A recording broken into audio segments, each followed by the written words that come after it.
Hello, my name is Michael Lambert, and today I wanted to talk a little bit about, I wanted to do a bit of comedy really, because I came across a very interesting and very entertaining script, which was really a laugh a minute, I thought, the other day, and it's called, I'll show you, it's called Levelling Up. And it's full of jokes and some really, really funny stuff. But before I start, if you haven't already subscribed, I'd be really grateful if you would do, and if you wouldn't mind liking, I'd appreciate that also, because that will help me be seen by more people.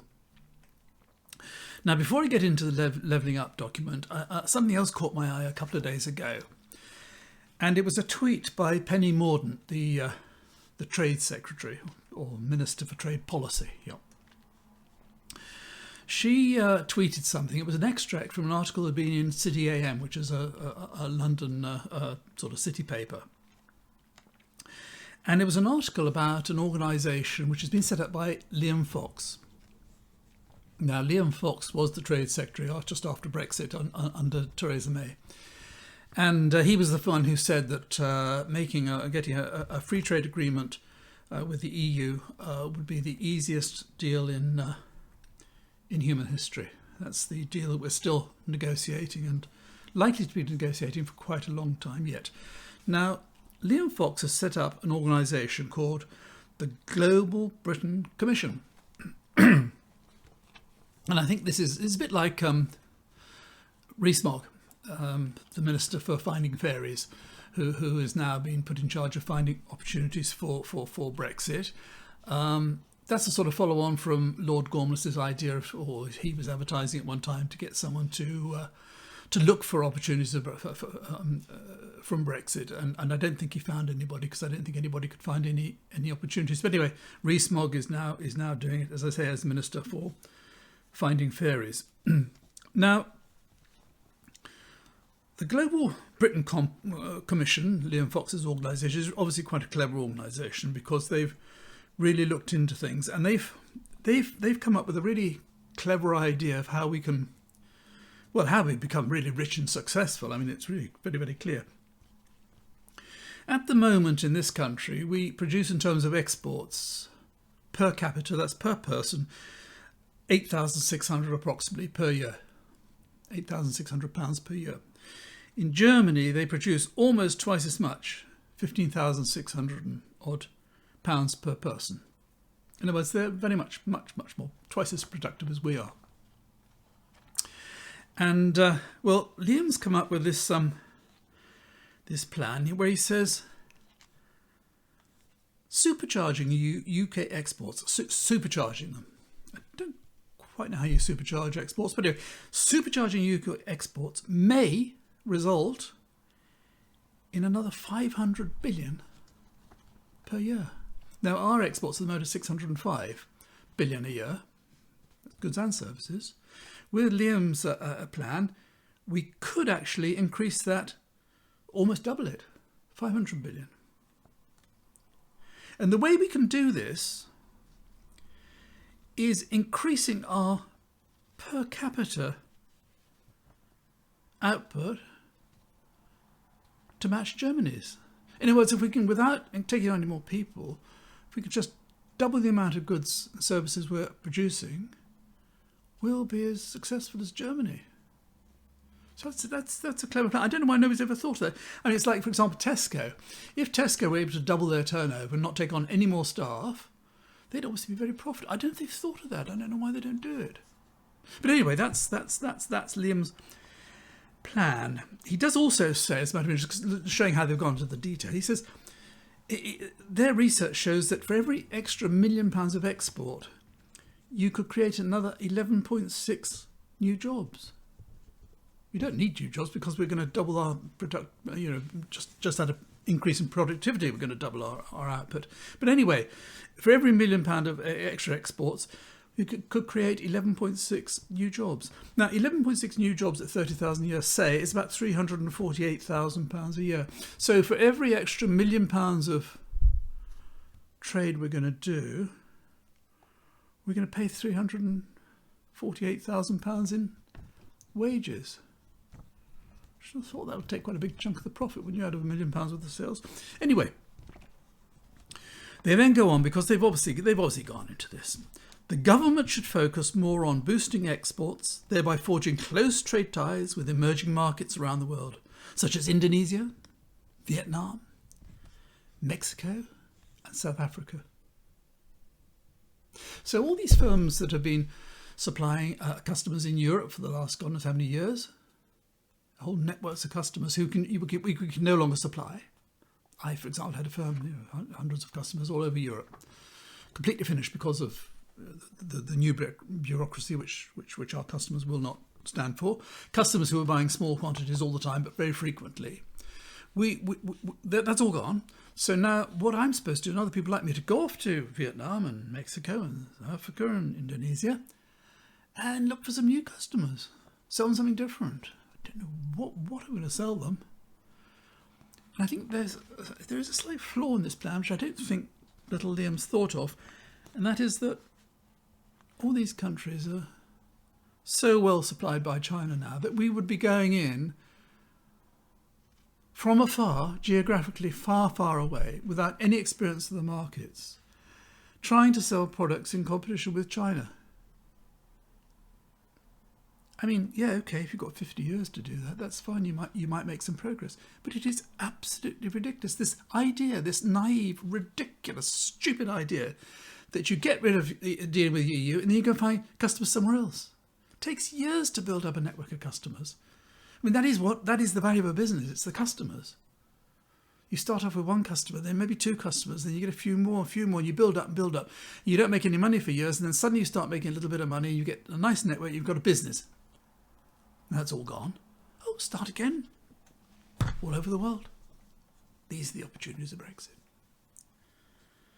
Now, the guy who seems to be the chairman of this global Britain Commission, guy called Sir Roger Marsh, and he was a partner in one of the big accountancy firms, PwC, and they're a bit like Deloitte's, a bit like EY and so on. They probably were supplying lots and lots of government consultants, I expect.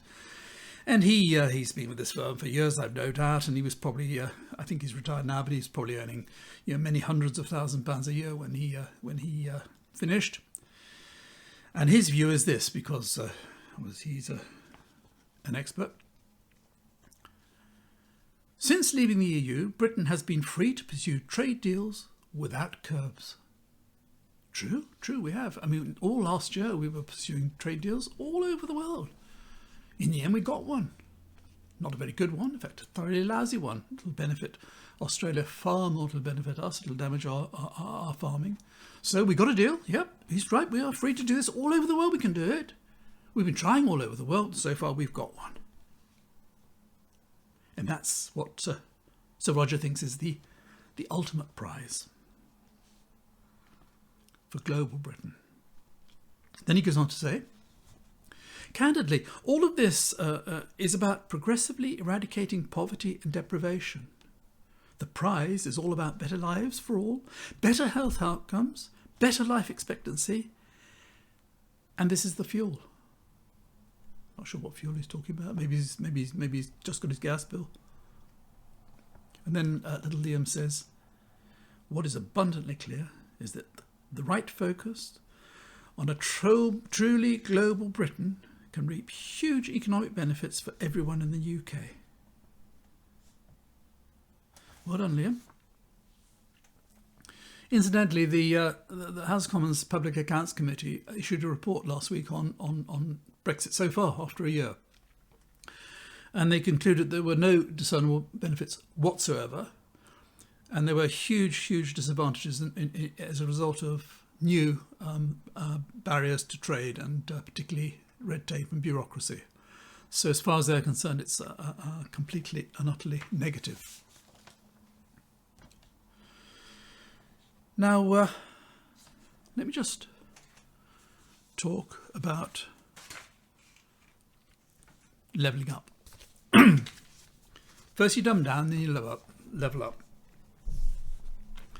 Now, this document, I expect a firm of very expensive designers or writers or consultants or whatever got involved in producing this.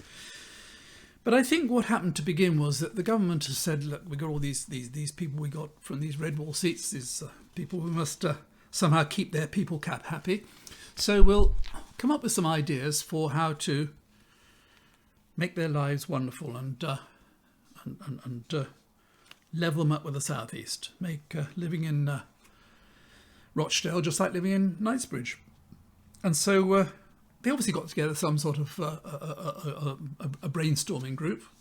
I expect they went around the table and probably said, what do you think, Rachel? And Rachel said, well, I think we should say we're going to improve all the schools. Good idea. And what do you think, Tom? Well, I think we should say we're going to improve all the roads. Good idea, Tom. What about you, Roger? What do you think?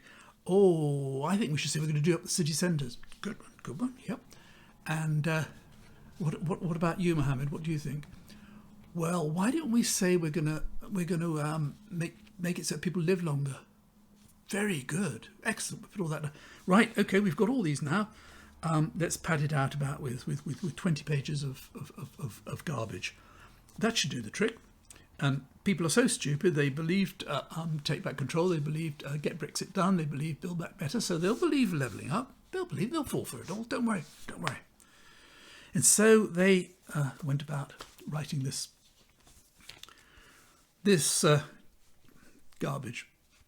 And their mission is to transform places and boost local growth, strong innovation and a climate conducive to private sector investment, better skills, improved transport systems, greater access to culture, stronger pride in place, deeper trust, greater safety, and more resilient institutions. Very nice, very nice. Incidentally, there isn't really any money for this. I think the budget they've got here is, I think it's 2.6 billion, which is about 7% of what was budgeted for test and trace, which never worked and which are now, of course, is redundant because the restrictions have all been lifted. But here we go. This is the deep thinking. History illustrates what is possible by following this path. The Renaissance, that's 16th century Florence. Well, that's where it started anyway. The Renaissance flourished in Italian city-states that combined innovation in finance with technological breakthroughs and the cultivation of learning, groundbreaking artistic endeavour, a beautiful built environment, and strong civic leadership. If you're in Great Yarmouth, that's what's coming. This contemporary Medici model, our 21st century recipe for a new industrial revolution, depends on harnessing an array of interventions and catalysing a range of sectors. You see, it's a Medici model. The Medicis is a family that were wool merchants originally. They became bankers, became extremely powerful in Florence back in the 15th, 16th centuries. And somehow or other, we're going to link them with an industrial revolution, which was when we built factories all over the Midlands and the north of England. And on the strength of that, we took over most of the world. So that's what we're going to try and replicate, the Medici model of Florence, and then the industrial revolution of 19th century north of England. And by catalysing a range of sectors, and harnessing an array of interventions, that's how it's going to all be done. So we all know how it's going to work. And this program has to be broad, deep, and long term, as opposed to narrow, shallow, and short term. And here's an interesting bit that's in here, funnily enough, and probably tells us a lot more about this whole nonsense than anything else. It says, and levelling up can improve well-being in the southeast by improving productivity in the North and Midlands. You see, you lazy lot up in the North and the Midlands, you've got to work a lot harder, because that will enable us to improve well-being in the southeast. So come on, chop chop. Then we've got a bit of a social commentary here. Urban areas and coastal towns suffer disproportionately from crime. I would never have guessed that. I wouldn't have thought that in towns, that's what urban areas are, isn't it? Towns and coastal towns. I'm not sure what the difference between towns and coastal towns is. There's more crime there than there is, say, in the Lake District or in the countryside and farming communities and so on. That's a revelation that I didn't realise that. But anyway, so that's why they're going to focus on them. Some of the UK's most successful cities, such as Birmingham, Manchester, Leeds, Glasgow and Cardiff, lag behind their international comparators when it comes to productivity and incomes. Well, we know that, don't we? We're half as productive as Germany. But then we get into the mission statement, and this is really the comedy gold. Excuse me. And they're telling us now what will happen by 2030. This is all going to happen by 2030, the whole lot, really, without any money. Remember that, and bear in mind, there's going to be no money, 2.7 billion. And we've got dozens and dozens and dozens of towns. In fact, the whole of the North of England and the Midlands are going to have to be completely done up. And, well, all this stuff is going to happen to them with 2.7 billion, as I say, 7% of what we spent on test and trace. By 2030, pay, employment and productivity will have risen in every area of the UK, with each containing a globally competitive city. So wherever you are in the UK, by 2030, you'll have much more money, you'll be much more productive, there'll be far more jobs, and somewhere near you there'll be a town which will match any of these foreign towns, you know.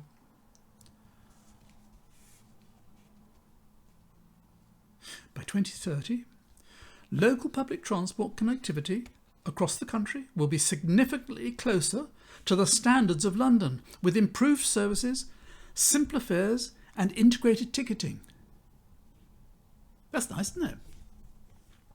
I had someone on the radio this morning, you know, ever since a lot of the bus companies were all privatised, they've cut down and cut down and cut down, and particularly in rural areas. And I heard someone on the radio only this morning saying that because of the change, people are not going to work, going to the office so much, working from home much more. There's much less demand, and all these bus companies are losing money, and they're all cutting down all the time. But under this scheme, using this 2.7 billion that we've got here, they're going to increase. There are going to be so many more buses. There are going to be buses everywhere because the services are going to be comparable with those in London. So that'll be nice. Education. By 2030, the number of primary school children achieving the expected standards in reading, writing, maths will have significantly increased in England. This will mean 90% of children will achieve the expected standard. I don't know what percentage at the moment to achieve the expected standard, but anyway, they're all going to do much, much better at school. They won't have any more facilities, they won't have any more teachers, but they're going to do much better so that all 90% are going to be, you know, tip-top. Skills. By 2030, the number of people successfully completing high-quality skills training will have significantly increased in every area of the UK. In England, this will lead to 200,000 more people successfully completing high-quality skills training annually. Could do that without any money as well. 200,000 people are going to produce skilled people all over every area of the country. Health. By 2030, the gap in healthy life expectancy, HLE, between local areas, where it is the highest, and the lowest, will have narrowed, and by 2035, get this one, this is important, 2035, life expectancy will rise by 5 years. Now that I will vote for. I'm getting on a bit. I mean, 2030, if I can get an extra 5 years voting Conservative. See that? They're going to make sure everybody in the country, if you back this levelling up scheme, everybody in the country is going to live another 5 years. I mean, I think that's really nice. Really, really good, that. I don't know why the Labour don't offer that. Maybe the Labour Party come back and say, we'll increase life expectancy by 6 years. And then we could have a sort of auction. Well-being. By 2030, well-being will have improved in every area of the UK, with the gap between top performing and other areas closing. Not sure what well-being is, really. Pride in place. By 2030, pride in place, such as people's satisfaction with their town centre and engagement in local culture and community, will have risen in every area of the UK. So you won't have to come down to the West End if you live in Bradford. You can have wonderful new city centres. No money for it, but you can have wonderful new cities, theatres, restaurants, cafes, bars. Crime. By 2030, homicide, serious violence and neighbourhood crime will have fallen. That's good. How did they know that? What's quite interesting about all this is that the Conservatives have been in government now for, 11, 12 years, coming up 12 years? Why did nobody ever think of any of these things in all that time? Why did that transform everybody's lives? I mean, this is a phenomenal transformation of all our lives.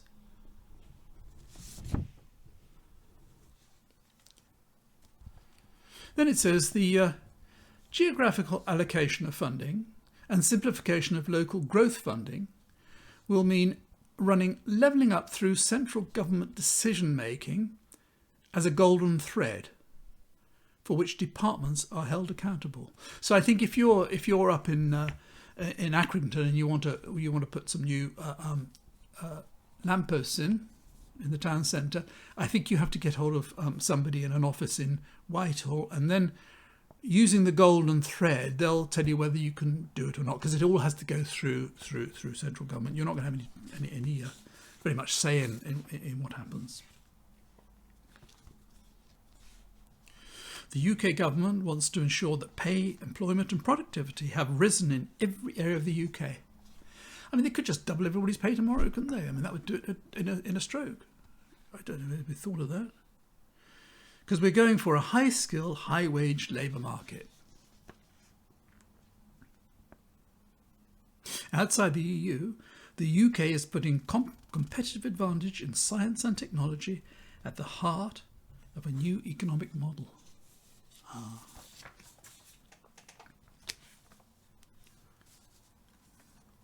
We must support high-growth businesses and reverse the historic decline in manufacturing in the UK with more of the sort of innovation which characterises economies such as South Korea and Israel. See, you've got to be like South Korea and Israel. Yeah, fair enough. And they're talking about having clusters of activity. And they say these new clusters will be our fourth industrial revolution foundries. Then they mention the introduction of our wonderfully successful point-based immigration system, which gives us the UK greater control over who comes to this country, based on their skills, aligning this to the needs of the economy. Some of the skills we could do with right now would be abattoir workers, wouldn't it? Since farmers are killing and burning tens of thousands of perfectly healthy pigs, and since vegetables have been rotting in the fields and so on. And so that's more or less it, except they're just sort of kind of summing up towards the end here. They say, what we're going to do is we're going to slash away the bureaucracy of the old EU regional funds. See, a lot of areas, for example, Cornwall, benefit quite a lot from EU regional funds because they've got a lot of money, but they're slashing all that away. No, you have to go through the golden thread in Whitehall to get that.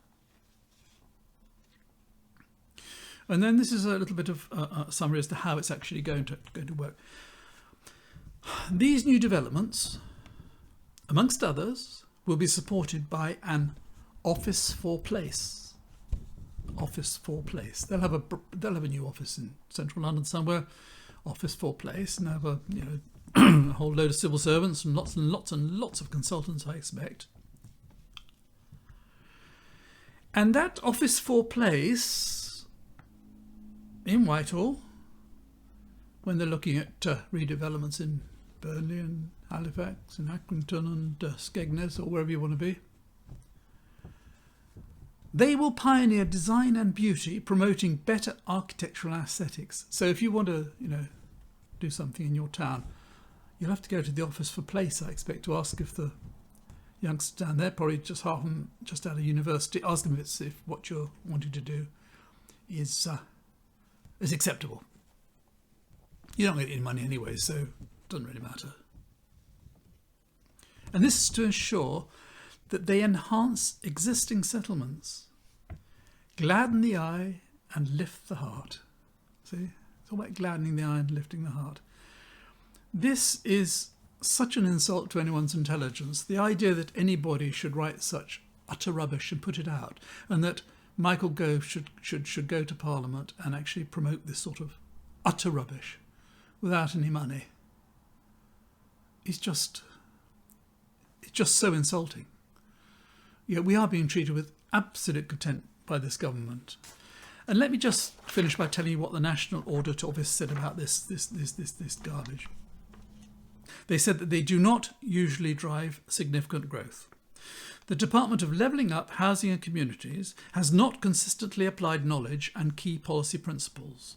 It has a limited understanding of what has worked well in the previous local growth programmes due to a lack of consistent evaluation or monitoring. In other words, they don't know what they're doing, and when they've done it, they don't even bother to learn anything from what's happened.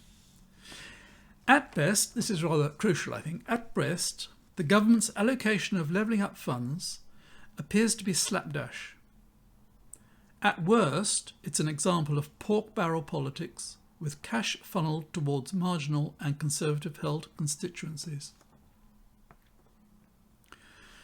An article in The Guardian very recently said that in distributing this money, Mid-Bedfordshire, an area partly represented by Culture Secretary Nadine Dorries, has received 26.7 million in funds, despite being one of the 5th most affluent areas in the country.